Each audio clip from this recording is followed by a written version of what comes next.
कैसे हो? मैं हूँ आपकी हिंदी की टीचर भारती सरोदे।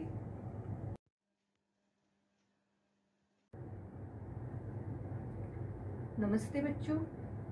कोविड-19 के इस मुश्किल दौर ने हमें अपने घरों में रहकर अपना कार्य करने के लिए मजबूर कर दिया है, लेकिन बृहन्मुंबई महानगर पालिका ने आपके लिए इस चैनल के द्वारा पढ़ने का अवसर दिया है।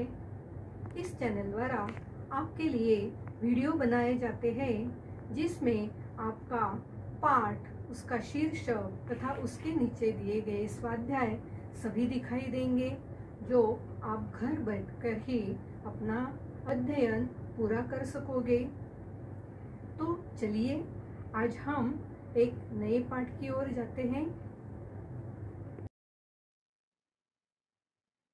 बृहन्मुंबई महानगर पालिका शिक्षण विभाग वर्चुअल ट्रेनिंग सेंटर द्वारा मैं भारती सरोदे आपका स्वागत करती हूँ। नमस्ते मेरे प्यारे बच्चों। आज हम छठी कक्षा की सुलभ भर्ती का अभ्यास करेंगे।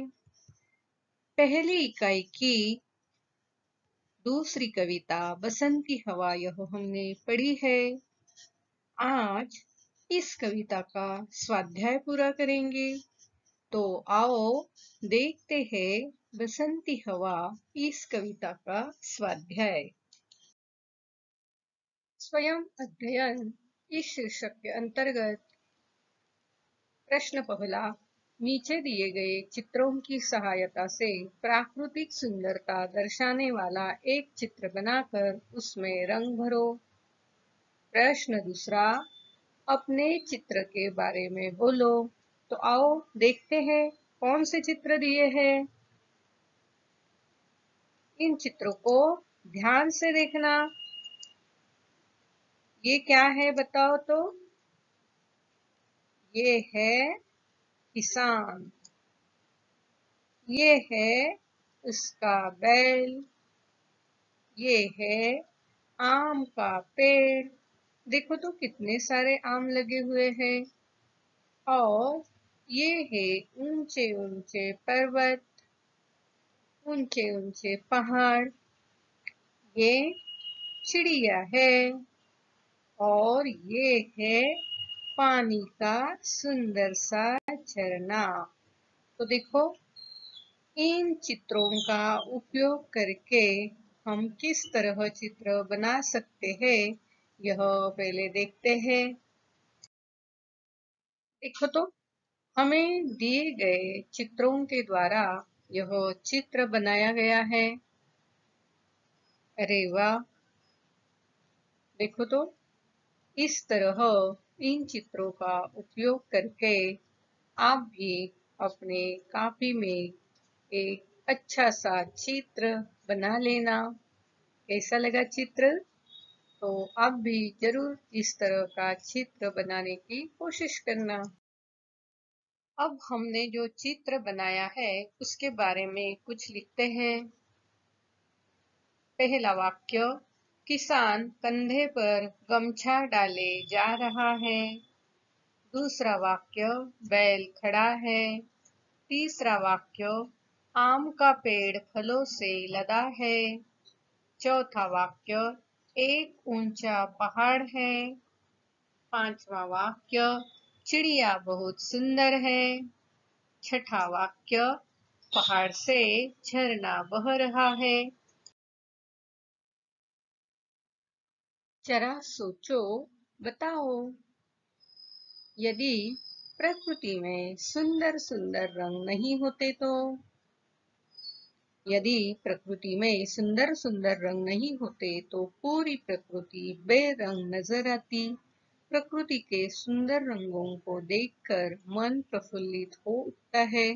रंगों के अभाव से सारी प्रकृति, सारे जीव जंतु, मानव, पेड़ पौधे, फल फूल एक ही जैसे नजर आते। मानव का जीवन ब्लैक एंड व्हाइट हो जाता। शब्द वाटिका में हम कविता में आए नए शब्दों के अर्थ जान लेते हैं। अनोखी यानी निराली, जिसे हम यूनिक कहते हैं। बावली यानी सीधी सी। मुसाफिर, इसका मतलब है यात्री, राही या पथिक। मस्तमौला, इसका अर्थ है मन मौजी। महुआ, यह एक पेड़ का नाम है। फिकर यानी चिंता। हार, इसका मतलब है पराजय। अजब यानी अनोखी या विचित्र। नीडर, इसका मतलब है निर्भय, जिसे हम फियरलेस कहते हैं। झकोरा, इसका मतलब झोंका, जो ब्रीज कहते हैं। लहर, इसका मतलब है तरंग, जिसे अंग्रेजी में हम वेव कहते हैं। धम्म से यानी जोर से। प्रहर, इसका मतलब है 3 घंटों का समय। अलसी, सरसों, ये तिलहन के प्रकार हैं जिससे तेल निकाला जाता है। उन्हें हम अंग्रेजी में मस्टर्ड कहते हैं। शीश, इसका मतलब है सिर, हेड। कलसी यानी गगरी, जिसे हम वाटर पॉट कहते हैं। भाषा की ओर, इस शीर्षक के अंतर्गत दिए गए शब्दों के लययुक्त शब्द लिखो। अब यहाँ हमें एक चार्ट दिया है। उस चार्ट में कुछ शब्द दिए हैं, उनके लययुक्त यानी राइमिंग वर्ड्स हमें यहाँ लिखने हैं। तो आओ देखते हैं। उन्होंने जो एग्जाम्पल दिया है, सरसों, इसका राइमिंग वर्ड है बरसों। तो उसी तरह और जो शब्द है, उनके राइमिंग वर्ड्स यानी लययुक्त शब्द क्या है, यह देखकर हम लिखते हैं। देखो तो, दिए गए शब्दों के लययुक्त शब्द निम्न प्रकार के हैं। हवा, रवा, बावली, सांवली, सरसों, बरसों, अलसी, कलसी या अलसी, तुलसी, महुआ, बथुआ। तो इस तरह यह राइमिंग वर्ड्स यानी लययुक्त शब्द अपनी कॉपी में हमें लिखने हैं। मैंने समझा। बसंती हवा, यह कविता पढ़कर आपने क्या समझा है, यह आपको अपने शब्दों में लिखना है। बसंती हवा बड़ी बेफिक्र, निडर, बावली और मस्तमौला है। वह एक मुसाफिर की तरह कभी इस पेड़ पर तो कभी खेतों में चुलबुलाती फिरती है। वह जहाँ चाहती है वहाँ जा सकती है। वह कभी जोरों से बहती है, कभी मंद मंद चलती है। खोजबीन, इस शीर्षक के अंतर्गत ऋतुओं के नाम बताते हुए उनके परिवर्तन की जानकारी प्राप्त करो और लिखो। यह प्रश्न हमें दिया गया है, तो ये सब बातें हमें अभी खोजनी है। ऋतुओं के नाम, उनमें आए परावर्तन, ये सब हमें लिखना है। देखो तो, यहाँ 6 ऋतु है और उनमें क्या परिवर्तन आता है, यह भी लिखा है। आओ हम इसे पढ़ते हैं। बसंत ऋतु। बसंत ऋतु में प्रकृति बड़ी सुहावनी हो जाती है। हर तरफ रंग बिरंगे फूल व हरे भरे वृक्ष दिखाई देते हैं। ग्रीष्म ऋतु। ग्रीष्म में भीषण गर्मी पड़ती है। इस दौरान जामुन जैसे रसीली फलों का आनंद हम उठाते हैं। वर्षा ऋतु। वर्षा ऋतु में बरसात के कारण तालाब, नदी आदि पानी से भर जाते हैं। शरद ऋतु। यह ऋतु बहुत ही सुहावनी होती है। इस दौरान न गर्मी अधिक होती है और न ही ठंड होती है। हेमंत ऋतु। हेमंत में ठंडी बढ़ जाती है।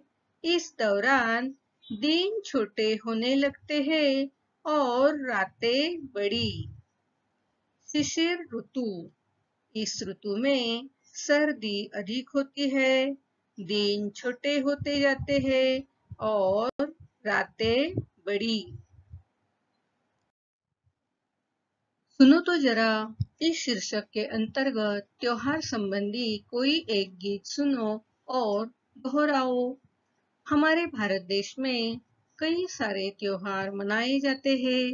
उनमें से सबसे प्रिय, सबसे ज्यादा मनाए जाने वाला जो त्योहार है, उसके बारे में एक गीत पहले हम सुनते हैं। होली के दिन दिल खिल जाते हैं, रंगों में रंग मिल जाते हैं। गिले शिकवे भूल के दोस्तों, दुश्मन भी गले मिल जाते हैं। होली के दिन दिल खिल जाते हैं, रंगों में रंग मिल जाते हैं। और भी एक त्योहार है जो पूरे भारतवर्ष में मनाया जाता है, तो आओ उसका भी एक गीत हम यहाँ सुनते हैं। आसमान चमक रहा है, धरती पे भी धूम मचा रहा है। फुलझड़ी की फुहार है, चरखी भी तैयार है। झूमो नाचो गाओ भाइयों, दीपावली का त्योहार है।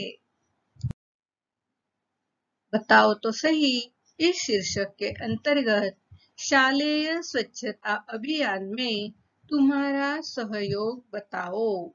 तो स्वच्छता अभियान हम कई प्रकार के मनाते हैं, लेकिन यहाँ हमें शालेय स्वच्छता अभियान के बारे में जानकारी देनी है। तो आओ देखते हैं। शालेय स्वच्छता अभियान के तहत हमारे विद्यालय में 2 बार सभी छात्र अपने अध्यापकों के संग मिलकर विद्यालय की सफाई करते हैं। इस सफाई के अंतर्गत विद्यालय और विद्यालय परिसर की सफाई की जाती है। मैं हर बार इस अभियान में पूरे मन से अपना सहयोग देती हूँ। हमारी कक्षा के छात्रों को कक्षाओं की सफाई का कार्य सौंपा जाता है। मैं हर बार कक्षाओं की खिड़की, दरवाजे, बेंच और शाम पट्ट पोंछने का कार्य करती हूँ।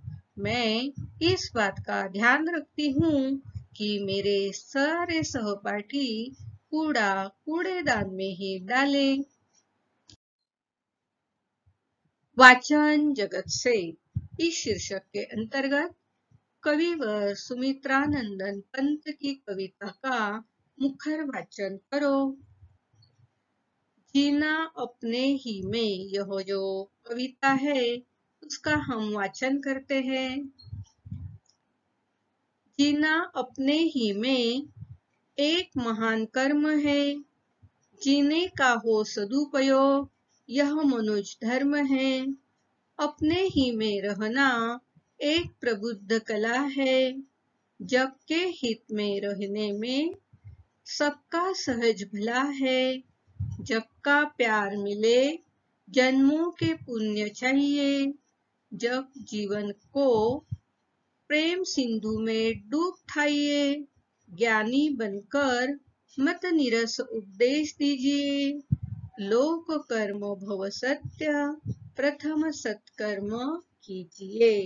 तो यह सुमित्रानंदन पंत की एक जो रचना है, यह हमने पढ़ी है। आप भी और रचनाएं जरूर पढ़ना। मेरी कलम से, इस शीर्षक के अंतर्गत सप्ताह में एक दिन किसी कविता का सुलेखन करो। हमने बसंती हवा यह जो कविता पढ़ी है, उसके समान ही हवा पर आधारित यह कविता हम लिखेंगे। मैं कह रही हूँ, मैं हवा हूँ, जरा छू कर देखो मुझे, मैं चंचल सी कहीं भी भाग जाऊंगी, महसूस कर लो मुझे, मैं मुस्कुराना सिखा जाऊंगी।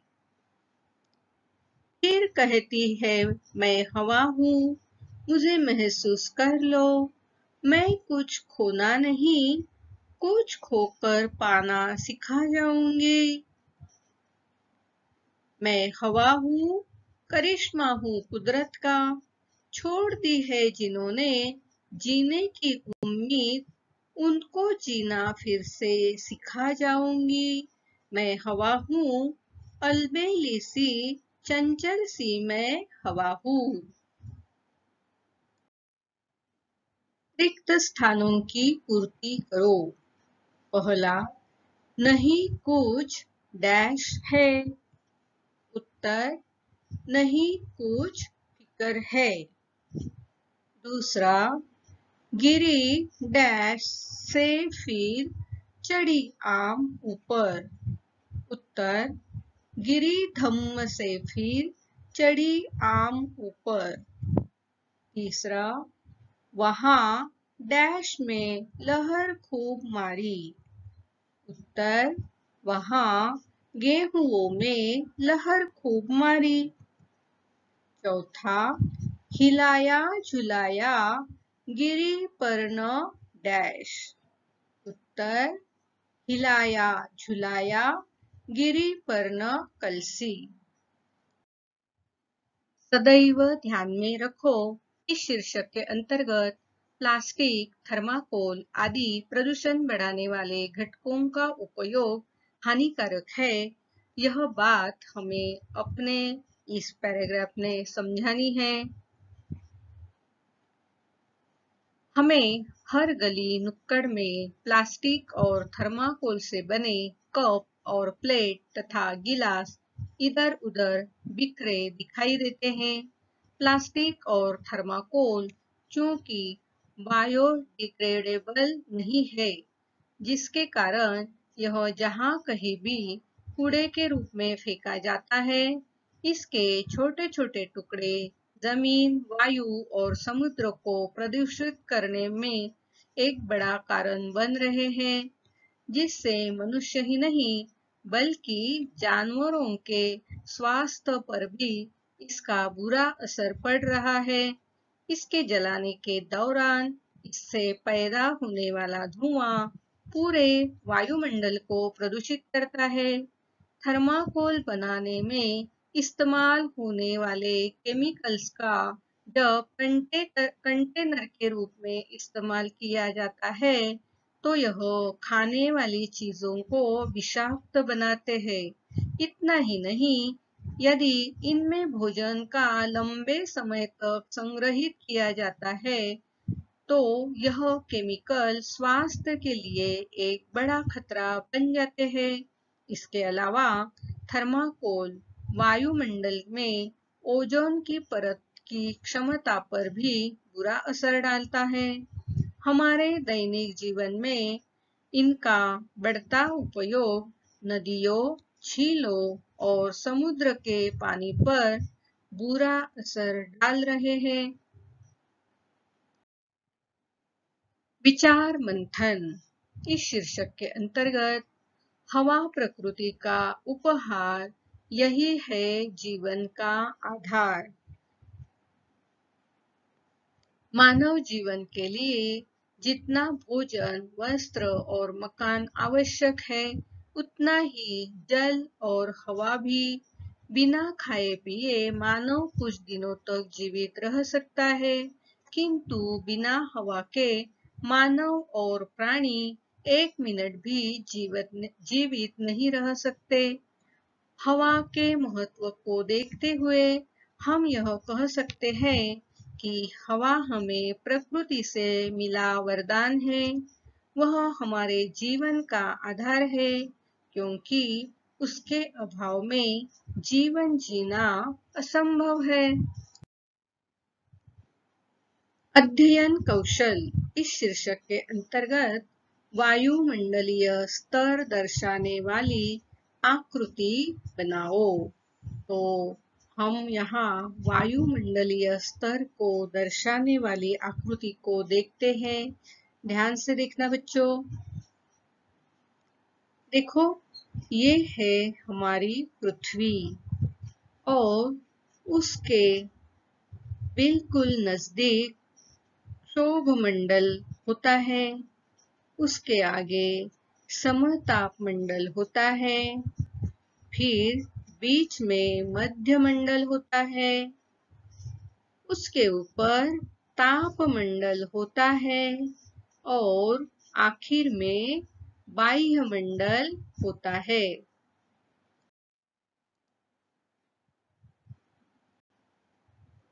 अब ध्यान से देखना, ये हमारी पृथ्वी है। उससे आगे 0 से 10 किलोमीटर की ऊंचाई तक संताप मंडल है, जिसे ट्रोपोस्फियर कहते हैं। उससे आगे ये ओजोन की परत है। ओजोन हमारा संरक्षक है, जो सूरज के अति नील किरणों से हमें बचाता है, जिसे अल्ट्रावायलेट कहते हैं। तो उनसे बचाव करने का काम यह ओजोन की परत करता है। उससे आगे 10 से 50 किलोमीटर तक समतापमंडल यानी स्ट्रेटोस्फियर भी होता है।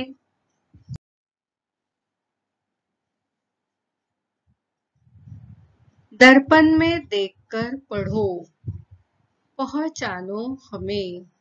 देखो बच्चों, यहाँ हमने हिंदी के जो वर्ण सीखे हैं, उन वर्णों को बिल्कुल उल्टा यहाँ दिया है।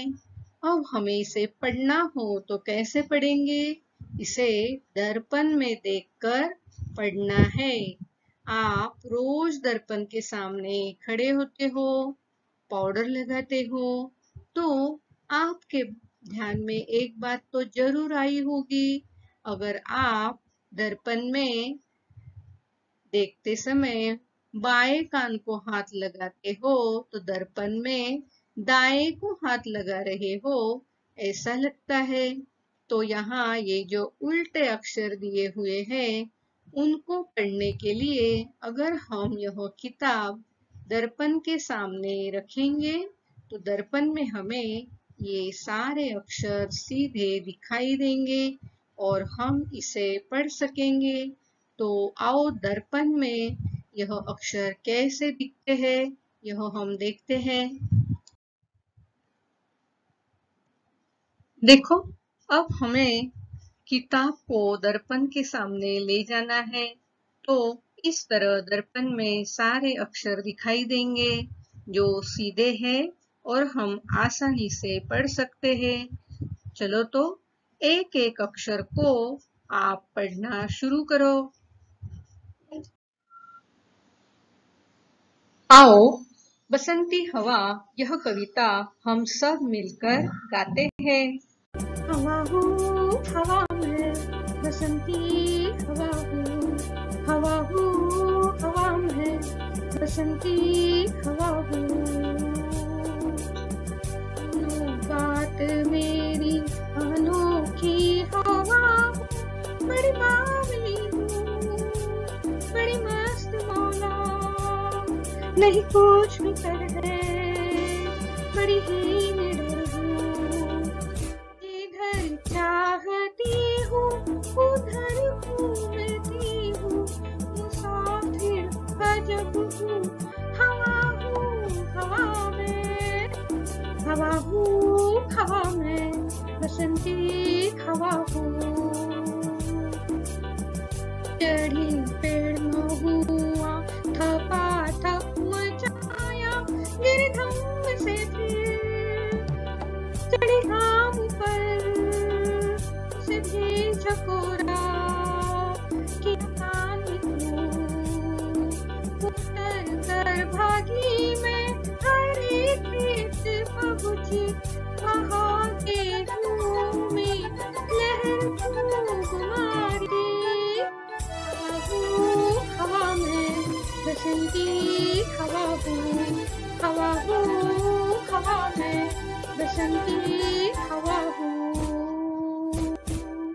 पहर दो पहर क्या आने को पहर तक इसमें रही मैं, खड़ी देख अलसी ऐसे शकल सी, मुझे खूब सची, खिलाया झुलाया गिरी पर नकल सी, इसी हार को हिलाई न सरसों, झुलाई न सरसों।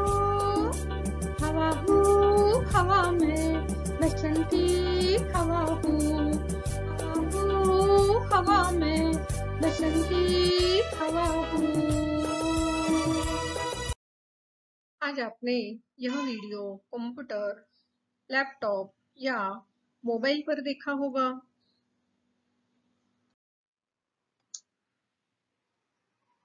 वीडियो के नीचे आपको इस तरह का एरो दिखाई देगा। इस एरो को क्लिक करते ही आपके सामने डिस्क्रिप्शन बॉक्स खुल जाएगा। डिस्क्रिप्शन बॉक्स में आपकी कक्षा, विषय, घटक तथा शिक्षक का नाम होगा और साथ ही आपने जो वीडियो देखा है उस पर आधारित कुछ प्रश्न होंगे जिसके उत्तर आप अपने कॉपी में लिखना है। और हाँ, साथ में ही एक गूगल लिंक दी गई है। इस लिंक को क्लिक करके जो फॉर्म आएगा उसे आपको भरना है। इस तरह का गूगल फॉर्म आपके सामने खुल जाएगा जिसे क्लिक करके भरना है और अंत में यह जो सबमिट का बटन है उसे दबाना है। इस लिंक को क्लिक करके गूगल फॉर्म जरूर भरना। और हाँ, अगली बार वीडियो देखने के लिए छठी कक्षा का ये थंबनेल जरूर याद रखना। प्यारे बच्चों, आज हमने बसंती हवा इस कविता के स्वाध्याय को पूरा किया है। यह स्वाध्याय पूरा करते समय बहुत सारी नई नई बातें भी हमें मालूम हुई हैं। इसी तरह अगले वीडियो में मैं एक नए पाठ के साथ आपसे फिर मिलूंगी। मेरा ये वीडियो आपको जरूर पसंद आया होगा, तो इस वीडियो को लाइक कीजिए, शेयर कीजिए, सब्सक्राइब कीजिए। मेरा ये वीडियो ध्यान से देखने के लिए आप सभी को बहुत बहुत धन्यवाद।